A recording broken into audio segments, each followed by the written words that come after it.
네. 2020년도 12월 5일 태양아 예배 시작하겠습니다. 같이 찬양을 드릴게요.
미리나 집사님이 기도할게요.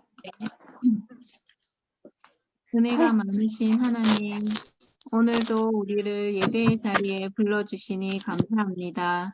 우상에 가득한 이 시대에 복음 가진 우리는 나를 위한 것들을 내려놓고 하나님의 소원을 가슴에 품게 하옵소서. 날마다 구원의 은혜에 감사하며 우리 자녀들에게 오직 그리스도의 복음과 언약을 전달하게 하옵소서. 문제 속에서 하나님의 인도하심을 체험하고 영적 싸움에서 승리하게 하옵소서. 이 시간 말씀 전하시는 사모님께 성령 충만과 오력을 더하여 주시옵고 영적인 힘이 회복되는 시간 되게 하옵소서. 이 모든 것 살아계신 예수 그리스도의 이름으로 기도합니다. 아멘. 네. 같이 본문 볼게요. 신명기 4장 15절에서 24절까지를 할 텐데요. 들어온 순서대로 한 절씩 번갈아 가면서 읽을게요.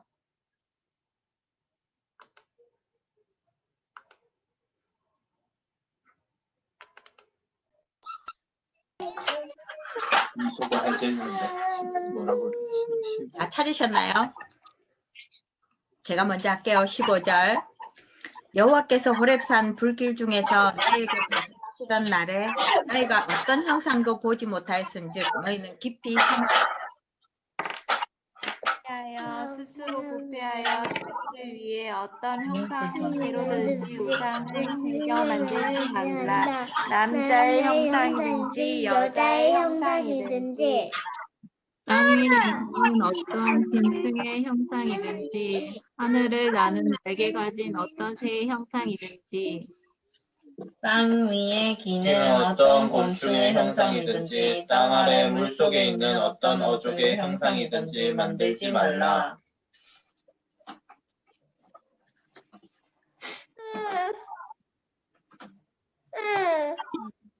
누구 소리지? 박승영 집사님 돼요? 어려워요? 어때? 이거 뭐야? 네, 그럼 19절 제가 할게요. 또 그리하여 네가 하늘을 향하여 눈을 들어 해와 달과 별들 하늘 위의 모든 천체 곧 너희의 하나님 여호와께서 천하 만민을 위하여 배정하신 것을 보고 하여 그것에 경배하며 섬기지 말라. 여호와께서 너희를 택하시고 택하시고 너희를 새 풀무불 곧 애굽에서 인도하여 내사 자기 지역의 백성을 삼으신 것이 오늘과 같아도 여호와께서 너희로 말미암아 내게 진노하사 내게 요단을 건너지 못하며 네 하나님 여호와께서 네게 기업으로 주신 그 아름다운 땅에 들어가지 못하게 하리라고 맹세하였습니다. 나는 이 땅에서 죽고 요단을 건너지 못하느니와 너희는 건너가서 그 아름다운 땅을 얻으리니 너희는 스스로 삼가 너희의 하나님 여호와께서 너희와 세우신 언약을 잊지 말고 내 하나님 여호와께서 금하신 어떤 형상의 우상도 조각하지 말라. 내 하나님 여호와는 소망하는 질투하시는 하나님이시라. 아멘. 자, 이번 주 설교 말씀은 우상을 만들지 말라는 것이었고요. 그런 부분에 이제 창세기부터 쭉 또 이렇게 쭉 진행을 했는데 저는 신명기만 이제 정리를 했어요. 모세가 이제 마지막 1년을 남겨놓고 이제 그 이스라엘 백성들에게 부탁하는 메시지가 신명기 메시지고요. 주 포인트는 하나의 말씀을 우리 기성세대인 우리도 마음에 새기고 이것을 자녀들에게도 계속 새기도록 지키고 행하고 할 수 있도록 전달하라는 거. 그게 모세가 1년 동안 계속 메시지를 주는 게 신명기서예요. 그래서 조금 태영아인 우리는 조금 더 신명기서를 좀 자세히 봐야 되고 그 다음에 또 역사를 번복해서 이렇게 설명하는 부분이 있어요. 그러면서 이제 목사님 뭘 이야기했냐면 두 가지 질문을 한다. 예수 믿는 이유가 행복하게 살려고 믿는 것이 아닌가 하는 질문하고 왜 기독교만 구원이 있다고 말하냐 이 두 가지 질문에 대한 답을 예수 믿는 이유가 행복하게 살기 위해서 믿는 것이 아닌가 하는 질문에는 하나님과 우리가 교제하기 위해서 믿는 것인데 하나님과의 교제가 행복한 건데 우리가 이렇게 되어져야 되는 거죠. 하나님과 교제함으로 인한 행복함. 이게 예수 믿는 이유다. 그죠? 그 다음에 두 번째는 기독교만 구원이 있다고 왜 말하냐고 하는데 이번 주 강단은 원죄를 다른 종교는 모르고 인정하지 않기 때문에 구원이 필요하지가 않는 거예요. 그래서 구원관에 대한 메시지가 분명한 게 없죠. 그리고 그게 이제 다른 이유고, 그 다음에 우상은 종교생활하는 것이 우상이고, 불건전한 신비주의도 우상이고, 율법주의도 우상이고, 항상 우상을 섬기는 천주교도 우상이고, 여러 가지 종교단체들 다 우상이다. 아, 이걸 안 고쳤네요. 그래서 복음과 종교와 우상의 차이를 알아도 90% 이상 응답받게 된다는 거죠. 제가 처음에 이걸 그냥 적었는데 종교와 우상이나 같은 이야기죠. 그래서 복음하고 종교 우상 이 차이를 알면 90% 이상의 응답을 우리가 받게 되어 있다는 거예요. 이게 이제 월요일날 우리가 조금 묵상해 봐야 되는 내용이었고, 화요일은 우상 숭배하지 말라는 건데, 제가 주일날 본문을 이렇게 그 처음에 예배 그 성경 봉독을 하고 성가대 하잖아요. 근데 본문을 딱 읽는데 우상이 뭐냐면 나를 위해서 우상을 그러니까 우상을 만드는데 궁극적으로 누구를 위해서 하냐면 자기 자신을 위해서 우상을 만든다는 거예요. 그러면 조금 봐야 되는 거죠. 우상을 조금 알 수 있게 하는 게 내가 무엇을 위해서 지금 이런 걸 하고 있는지, 무엇을 위해서 하고 있는지를 보면 우상을 발견하기가 쉬워지는 거죠. 그러면서 이제 해, 달, 별, 천체들 여기를 원래는 피조물이라서 우리가 정복하고 다스리는 존재인데 어쨌든 인간의 힘보다는 커 보이니까 그걸 섬기기를 시작한 거예요. 근데 우리가 영적인 존재고 영적인 존재가 있기 때문에 이렇게 절을 해도 영적인 체험을 뭔가를 하게 된다는 거예요. 근데 이 체험을 하게 되면 여기서 빠져나오는 게 쉽지가 않다는. 그래서 아예 하지를 않아야 돼요. 뭐 중요하게 조금 뭐 괜찮다 하는 유명 관광지에는 제가 그 얼마 전에도 어디를 갔다 왔는데 그 바위 사이사이에 촛불이 진짜 많더라고요. 하여튼 바닷가의 바위에는 왜 하는지 모르겠는데 분명히 촛불을 켜고 했다는 거는 밤새 뭔가를 했다는 거거든요. 그러니까 그런 게 많아요. 우리나라는 특히 또 외국에도 그렇겠지만 우리나라는 조금 샤머니즘이 강한 민족이라 이게 다 섬겨요. 하면 안 되는데. 근데 여기서 뭔가를 체험해서 응답을 받게 되면 그 속에서 못 빠져나오는 거죠. 우리는 새로운 피조물이고 예수님을 영접해서 하나님 자녀가 되어져 있고 영원한 생명을 얻었고 하나님 자녀가 되는 권세가 있고 운명팔자에서 해방받은 존재가 우리다. 이런데 절하는 존재가 아니고 자기 자신을 위해서 우상을 만드는 그런 존재는 아니다. 그걸 이제 확인하는 주가 화요일날 메시지고요. 수요일은 전 세계가 우상 숭배로 죽어가고 있는데 본인들은 이게 우상 숭배인 줄 몰라요. 이게 이제 더 큰 문제인데 일반 종교단체는 다 이 형상 우상이 나름 다 있어요. 그 다음에 무속 종교들 음란 경제 장악하고 있는데 이단들의 특징이 물론 적그리스도를 이야기하기도 하지만 더 중요하게 나타나는 것은 그 사람들이 최고의 자리에 서기를 원하고 성적으로 문란하고 돈을 어떤 모양으로든지 모아요. 이단들의 특징이. 이 세 가지가 주 특징이에요. 그래서 조금 잘 모르면 이거라도 봐야 되고요. 그 다음에 이제 3번, 4번이 우리가 눈여겨봐야 될 부분인데 기독교 단체에도 우상이 있다는 거예요. 그게 뭐냐면 눈에 안 보이는 우상들이 또 눈에 안 보이는 사상들이 아니면 그리스도 위에 있는 교회의 어떤 신조들, 교권들 이런 게 있단 말이에요. 교단이 힘을 뭉쳐서 우리를 이단으로 만들 때 이게 교권이 작용해서 우리가 이단이 된 거거든요. 이게 또 교회 신조가 그리스도 위에 가서 그 교회 목표가 앞에 있으면 그게 교회이기는 하나 우상을 섬기고 있는 거예요. 그 다음에 우리가 목요일 좀 봐야 되는 부분이 참된 구원의 은혜를 마음에 새겨라. 구원의 비밀을 늘 간직해라. 구원의 비밀을 늘 간직하면 내 사명 또 그 속에 있는 축복을 알 수 있게 되어서 그걸 마음에 새기라는 건데 결국은 우리 엄마 아빠들의 사명이 뭔지 나와야 우리 자녀들에게 또 뭔가를 전달을 하겠죠. 근데 이제 저는 좀 그래요.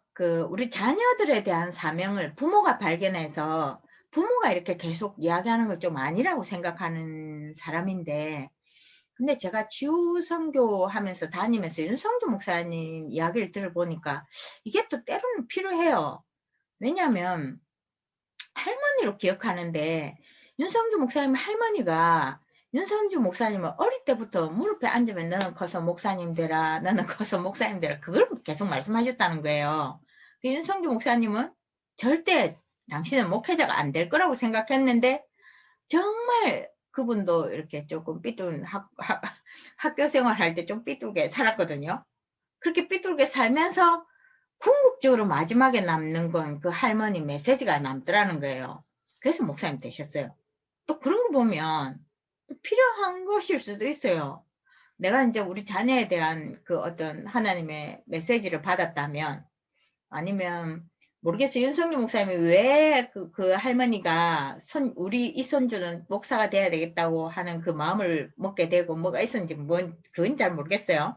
근데 우리가 정말 말씀이 확실하고 현장에 복음 가진 뭔가가 없다는 구멍을 발견하고, 그 다음에 그게 우리 자녀에게서 어떤 달란트가 발견되어졌다면, 물론 그 아이가 커서 하나님 앞에 말씀도 받고 하나님께 이렇게 어떤 소명의 말씀이라든지 말씀을 받아야 될 그게 있기는 하지만, 우리가 빈 현장을 봤다면 그 현장에 우리 아이들이 달란트가 있다면 전달할 필요는 있는 거죠. 저는 좀 문화사역에 대한 뭔가가 있어서 계속 아이들에게 메시지를 했는데, 모르겠어요. 이 아이들에게서 어떤 모양으로 나타날지. 그 다음에 또 이제 우리가 봐야 되는 거는 문제나 사건을 하나님 주권 속에서 봐야 된다는 거죠. 그러니까 요셉을 예를 들자면, 형들이 어떤 모양으로든지 간에 이 동생을 질투하는 그 동기가 있어서 팔게 되는 지경까지 갔단 말이에요.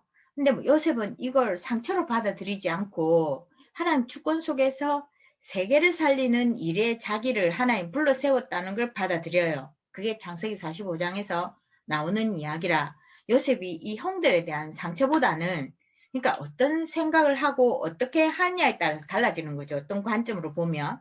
요셉 이야기를 그렇게 했어요. 그러면 우리도 일어나는 사건이, 모르겠어요. 요셉만큼 큰 사건일까요? 엄마가 태어나자마자 얼마 안 있어서 동생 낳다가 돌아가시고, 엄마가 3사람이나 되고, 거기에서 나온 형제들이, 왜냐면 여기가 애를 늦게 낳았기 때문에 다 형들인 거죠. 딸들도 있었으면 누나들도 있었겠죠. 하여튼 그런 배다른 형제들 속에서 아빠는 자기만 이뻐하고 있는데 형제들은 나를 시기해. 우리 현장에 이만큼 어렵지는 않다는 거죠. 뭐 크기를 비교하기는 그렇지만, 근데 이걸 이제 하나님 주권 속에서 봐야 된다는 거예요. 뭐가 됐든 인정하기 쉽지 않아도 하나님 주권 속에서 돼야 되는 거죠. 그게. 그래서 모르겠어요. 지금 다 어떤 문제들이 있는지 가정마다 모르겠지만, 그걸 하나님 주권 속에서 보고 이렇게. 어쨌든 지금 신명기서 이야기에서는 가나안 정복이고 세계복음하니까 우리가 이쪽으로 좀 봐야 된다는 거죠. 그렇게 하고 있으면 성령이 세밀하게 인도하셔서 사단이 볼 때 우리를 포기하는 사람 돼야 되는 거예요. 얘 경제를 뺏어가도 얘는 계속 예배하고 언약 붙잡고 세계복음하라고 부르짖고 가고 있네.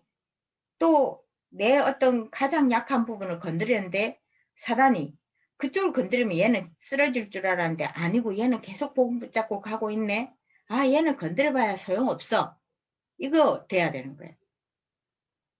아니면 또 우리 자신의 건강을 이렇게 건드려서 포기하게 만드는데 얘는 지가 몸이 안 좋아도 가네? 이게 돼야 된다고. 사단이 볼 때. 그게 되려고 하면 모든 사건을 하나님 그리스도의 관점으로 볼 수 있는 그걸 체질로 만들어야 되고, 그 체질을 만들기 위해서 우리가 태영아 지금 예배를 하는 거예요.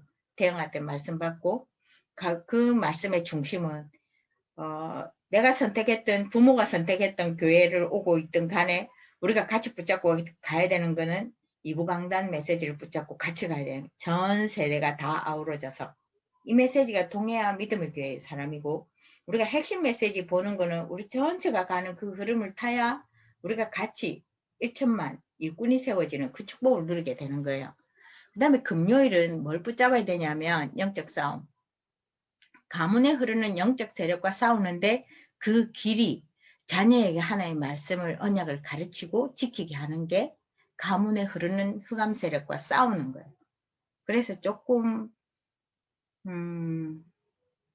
지금 요즘 제가 조금 느끼는 거는, 제가 만나는 애도 그렇고 다는 아니지만 너무 자연스럽게 키우는 게 이게 맞나? 그 생각 좀 들어요. 이렇게 부모의 어떤 선이 있어야 되는 게 맞는 것 같아요. 모르겠어요. 이제 또 너무 강압적으로 해서 중고등학생이 돼서 자기 생각이 크고 자기 이성적인 사고하는 힘이 커서 교회를 안 오게 될 만큼을 하면 안 되고요. 교회가 너무 지겨운 거예요. 너무 힘든 거예요. 엄마 아빠가 너무 강력하게 밀어붙여갖고 의미도 안 가르치고 아무것도 안 가르치고 교회만 오게 하고 뭔가 지켜야 되고 안 지켜야 되는데 분명하게 설명은 안 하고 그런 걸 자꾸 강압적으로 해놓으면 자기 의지력이 생기고 뭐가 생기면 이제 버리게 되는 선택을 하는 게 되는 거죠. 그리고 이게 아닌 것 같아요. 그래서 조금 예배 체질 만드는 거, 하나의 말씀 보게 하는 체질 만드는 거는 부모가 어느 정도 해줘야 되는 부분인 것 같아요. 물론 하나님 택한 백성은 나이가 들어서 하나님 앞에 결정적으로 결단하고 오게 되는 계기가 있을 수도 있지만 어쨌든 우리에게 맡겨준 우리 자녀들은 말씀 속에 거할 수 있도록 만들고 예배가 체질되게 만들고 하나님 찾는 본능을 가질 수 있도록 그거 해주는 게 부모의 몫인 것 같아요. 그래서 이 부분을 진짜 신경 쓰시고 중요한 건 우리가 0.1%라는 사실 절대 놓치지 마시고 내가 그 자녀에게 전달하지 않으면 그 0.1%마저도 없어지는 거죠. 아니요, 하나님은 또 누군가를 세워서 하시긴 하시겠죠. 근데 이왕이면 우리 가문이 쓰임 받아야 되는 거잖아요. 그래서 조금 힘들지만 하나님께 지혜를 달라고도 하고 하나님께서 힘 주시기를 원하는 기도도 하시면서 내가 조금은 애를 써야 돼요. 대를 해서 막 되는 게 아니더라고. 우리 체질이 창세기 3장 체질이라 되기까지 기다리면 사단이 우리 틈을 타고 들어오면 자꾸 나태해지는 쪽으로 가게 되더라고요. 그래서 자꾸 조금 이 부분에 애를 써야 돼요. 하나님 말씀 가르치려고. 그리고 본인이 가진 달란트를 잘 사용해서 복음을 정말 잘 소화를 시켜서 우리 자녀들이 기분 좋게 받아들일 수 있도록 그걸 자꾸 우리가 조금 힘써서 내가 부모가 되었다는 것은 나는 어쨌든 간에 우리 자녀에게 나는 메신저인 거예요. 그래서 내 가진 달란트로. 찬양이 좋으면 그 다락방 찬양이 다 메시지거든요. 그래서 그걸 아이에게 심어줄 수 있는 것도 한 방법이에요. 교계와 한국교회 교단들과 싸움은 우리가 복음을 잘 누리면 되는 거고 전도 선교가 되어지면 그냥 싸움이 되는 거예요.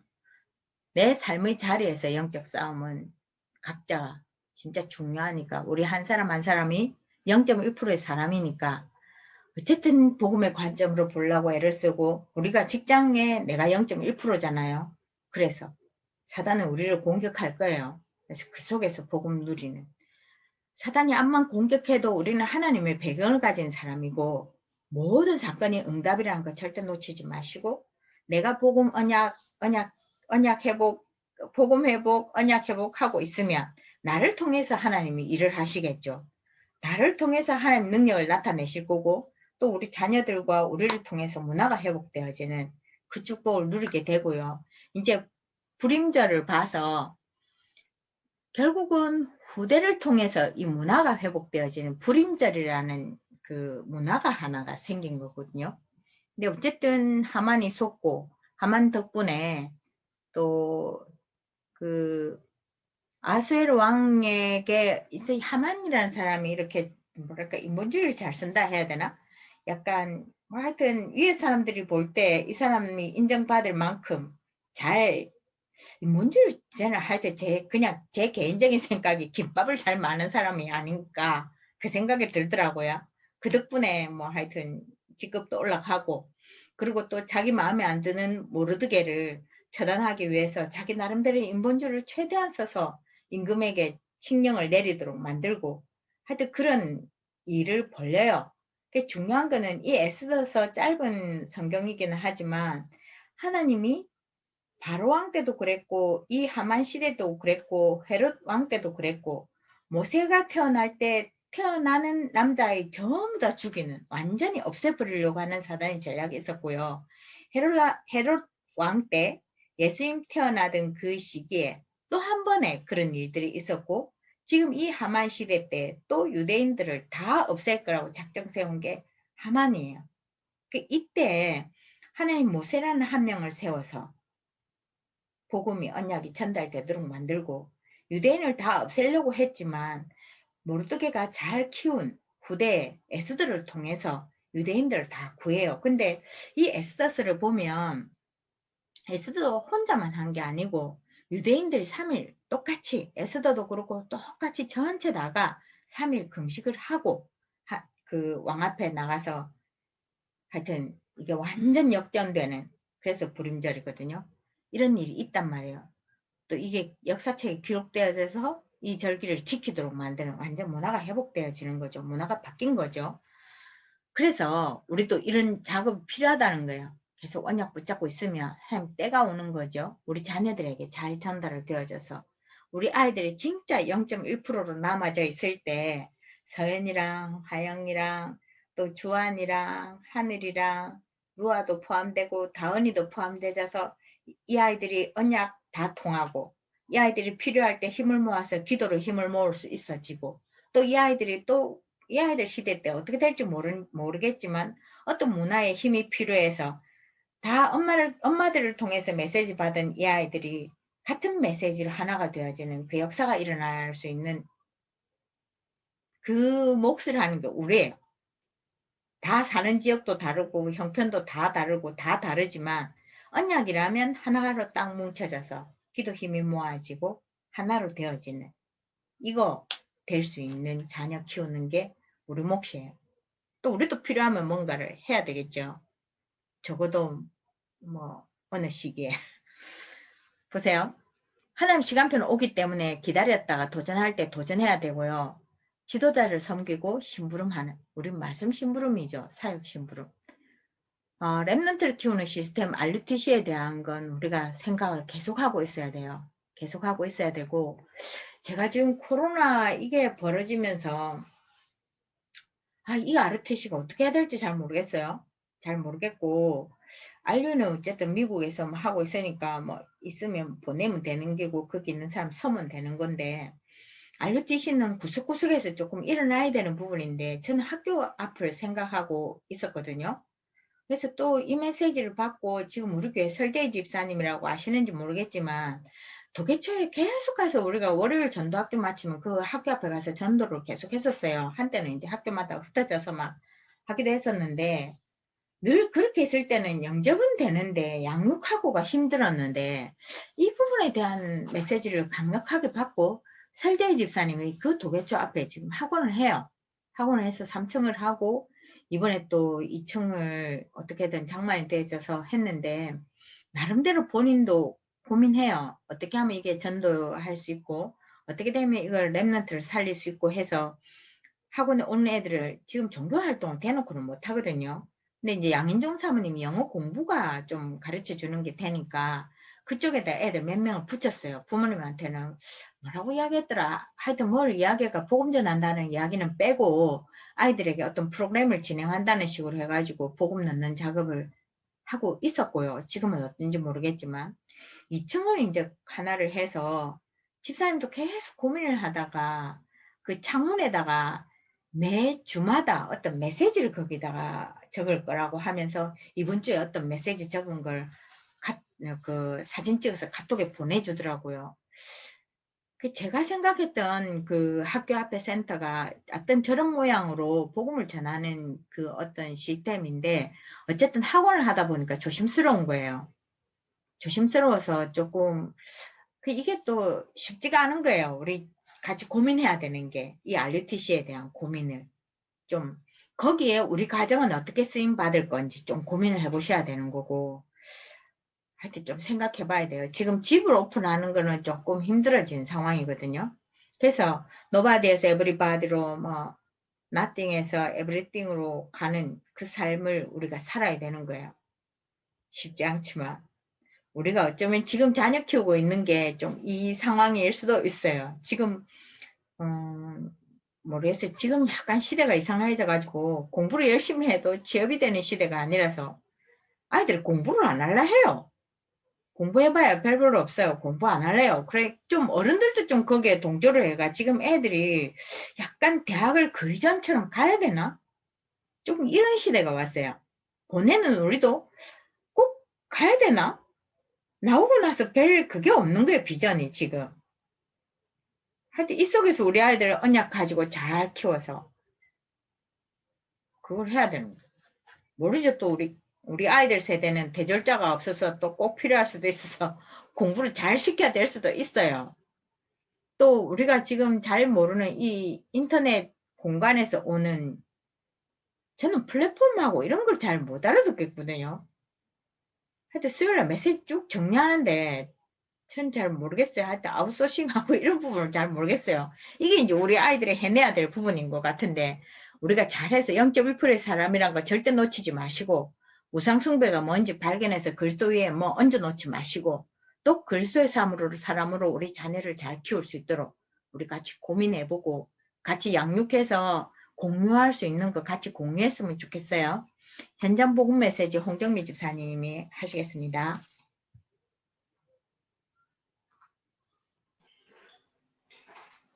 25가 그리스도의 풍성한 은혜를 누리자 시작할게요. 말씀은 로마서 6장 1절에서 14절 말씀인데 로마서 6장 5절 6절 말씀만 읽을게요.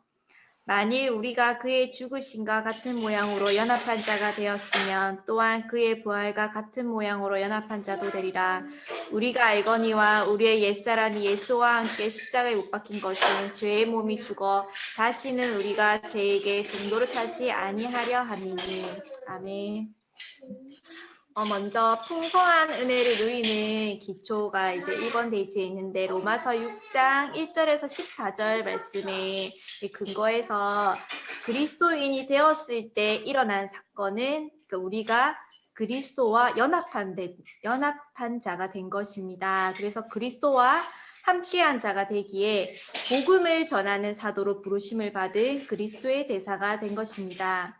그러면 풍성한 은혜를 누릴 수 있는 근거는 그가 죽은 것은 나도 죽은 것이고 그가 부활하신 것은 나도 부활하셨기에 죄의 종노릇을 하지 않기 위해서 그러니까 우리는 더 이상 죄에 얽매이지 않는 거죠. 그래서 풍성한 은혜를 누릴 수 있고 누구의 종이 되었는가?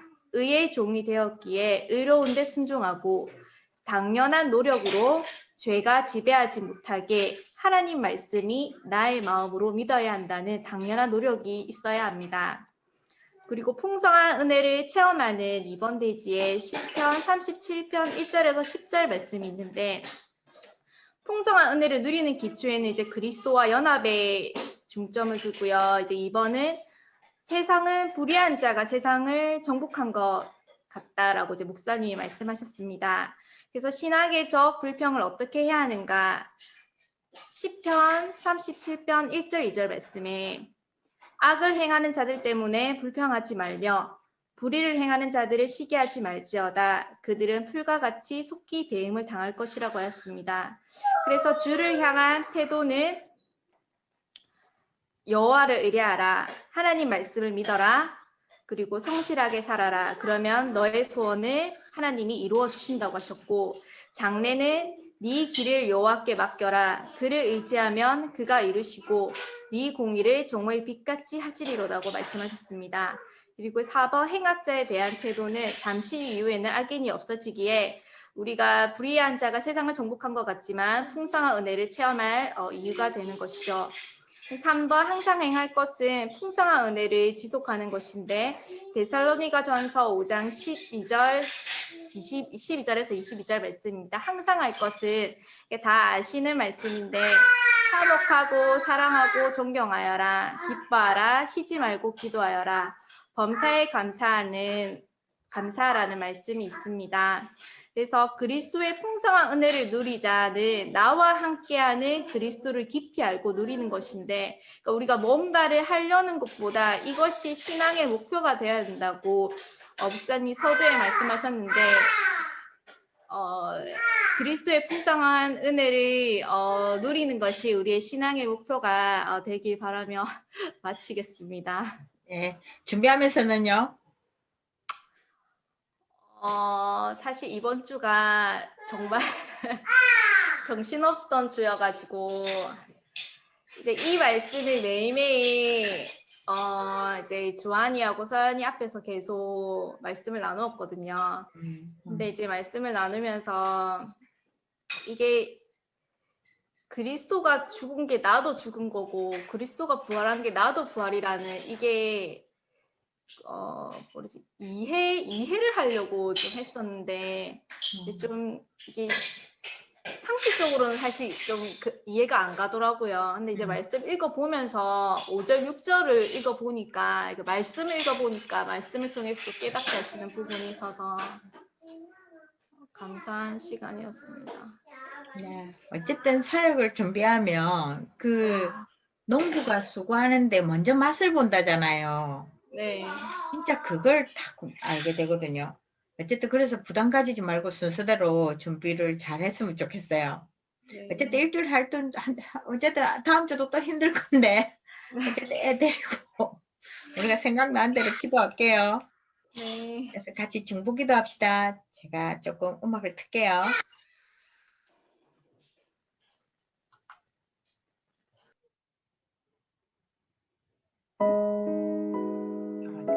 소리 안 나.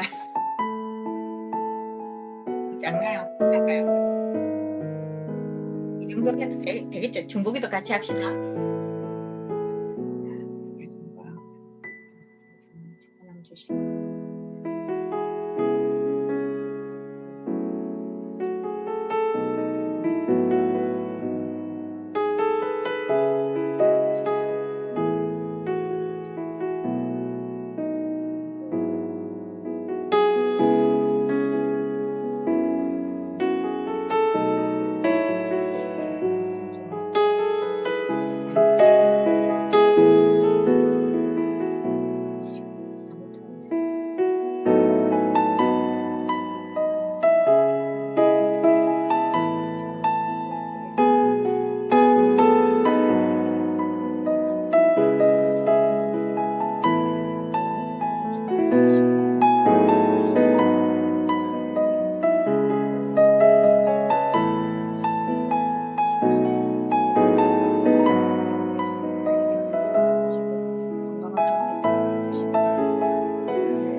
하나님께서 말씀의 하나를 가르쳐 주시고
또 하나님께도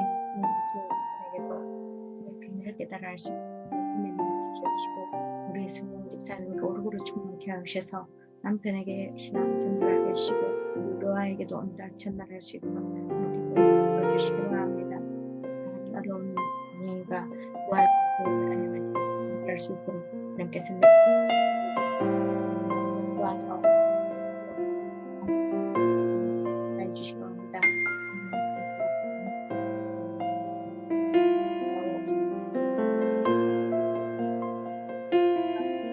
오래전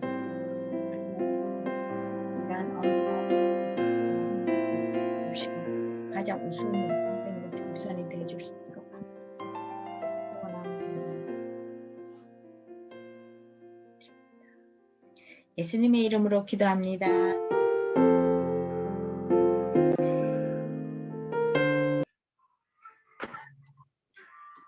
같이 우리 주기도문 할게요. 주기도문 하고 태영아 예배 마치고 포럼을 좀 하겠습니다.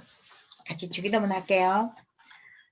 하늘에 계신 우리 아버지여, 이름이 거룩히 여김을 받으시오며 나라가 임하시오며 이 하늘에서 이루어진 것 같이 땅에서도 이루어지이다. 오늘 우리에게 일용할 양식을 주시옵고 우리가 우리에게 죄 지은 자를 사하여 준 것 같이 우리 죄를 사하여 주시옵고 우리를 시험에 들게 하지 마시옵고 다만 악에서 구하시옵소서. 나라와 권세와 영광의 아버지께 영원히 있사옵나이다. 아멘. 자, 우리 렘넌트들 수고했어요.